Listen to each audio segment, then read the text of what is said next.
Razaban for FightHype.com with me. The knowledge, Mr. Spencer Fearon. How you doing, brother? I'm very good, Spence. How about yourself?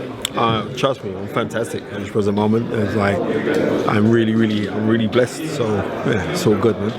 Spence, we're here today at the press conference between Gennady Golovkin and Kell Brook. Firstly, before I start on this particular fight, were you disappointed that the Chris Eubank Jr. Gennady Golovkin fight was not made?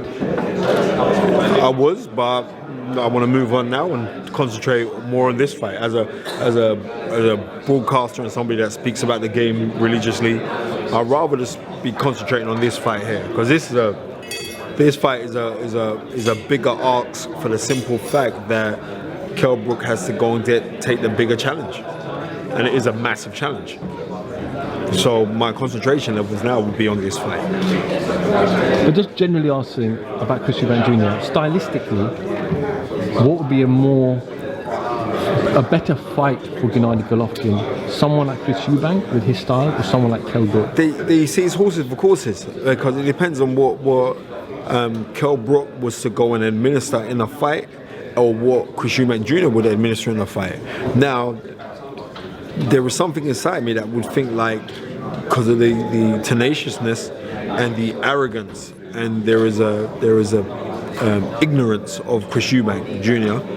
that will make me say, right, he's got a chance. He's big at the weight as well, and he's got a chance to throw hands, right? And we see somebody trying to go give it to Golovkin, but world-class potential is not actually world-class propositioned. The proposition is that Kell Brook is actually world class. He's proven that against Sean Porter, and he's proven that time and time again afterwards, because he's been in that much so that the elite of 147 don't want to fight him. So we've got to say then that's the elite. And we look on the elites inside of Junior's performances, and Junior's performances say we're going to go for the bet that he fought Billy Joe Saunders and gave Billy Joe Saunders a very rugged night and lost on a split decision. And then from then, Billy Joe's had 2 more fights, and from him having those 2 more fights, Billy Joe has now become a world champion. So we're saying, well, then he's world elite, but then we're saying like world elite. Then we'd have to say that Kell Brook is world elite, because he's one of the best 147 fighters in the world. So he's world elite. So then he's pound for pound the better fighter. A lot of talk has been happening about the weight categories. You know, you've got boxers, pundits talking about, Paulie Malignaggi for one, very vocal about these weight categories for a reason, and they're there to protect boxers. What are your thoughts on Kell? I know Kell's a big welterweight, but what are your thoughts on Kell? Right. But then Paulie's my boy, and everyone knows that. Me and Paulie's cool. You know what I mean? The guy can out-talk me. But I'm saying there are weight categories for a reason. Yes, there are. But then also, when we're saying there's weight categories for a reason, we look at history. And history tells us that 1966, Emerald Griffin moved up in weight to fight Dick Tiger for the world middleweight title. Emerald Griffin comes in something like, I don't know, 152 to fight Dick Tiger's a 165 and a big 165, and beats him. Sugar Ray Robinson, 1951, moves up in weight to fight a man that he's already had 4 or 5 fights with in Jake LaMotta, and fights Jake LaMotta, who's a big 160, because Jake LaMotta in the amateurs was a light heavyweight, right? Was a 175-pound fighter. And he moves up in weight and fights him, and Sugar Robinson comes in like 151 for that fight. So don't say, but then we have special fighters who encompass in that can bend the light, or prisms of light, they can bend it. And I think Kell Brook has a fantastic chance to bend it. And I think he's got a fantastic chance in bending it. People won't think I'm crazy, because the foregone it goes to this. I want Kell Brook to win. Reason why? Because if Kell Brook just gets blown out in 1 or 2 rounds, do you think let's go for boxing? Do you understand? We got to go out and say we want to go and have it, and be back in the Brit, and love the fact that we have a British fighter, yeah, born and bred Brit, who's saying, right, I want to go and grab this thing with 2 hands, 110%. Get behind him. You mentioned that you want Kell Brook to win. How does he beat Gennady Golovkin? What are the ways? There's no blueprint, but how does he go and cause Gennady problems? The jab.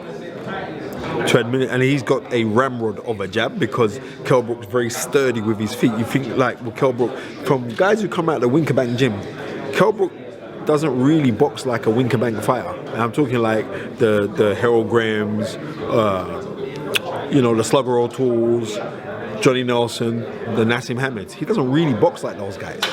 You know what I mean? He's got his own unique kind of style, which is very reminiscent of Chris Eubank Sr.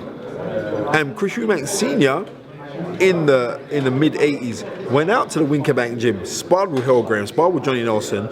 His style's quite similar. Them two styles are very, very similar. Just watch how he sets his feet. And one thing that Kell Brook has, he's got immense timing. And if he can authenticate that timing and bring that to the fight, we don't know what can happen.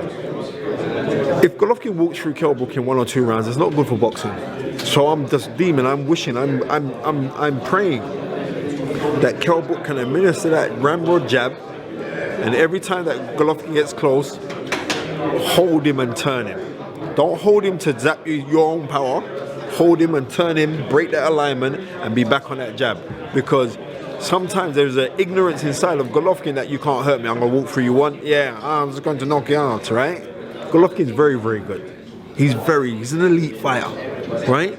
And an elite fighter that, with his style of fighting, could have lived in any era in the middleweight champions. I don't think like in the 40s and 50s that he would have been world champ, because everyone was tough then. But he would have hanged with those guys, and that's the thing about him.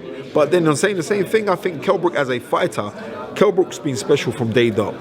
Speak to Nassim Hamid, they'll tell you. Speak to Junior Witter, they'll tell you. Speak to all the guys from way back who know Kell Brook, Jonathan Fraxton, they will tell you Kell Brook's special.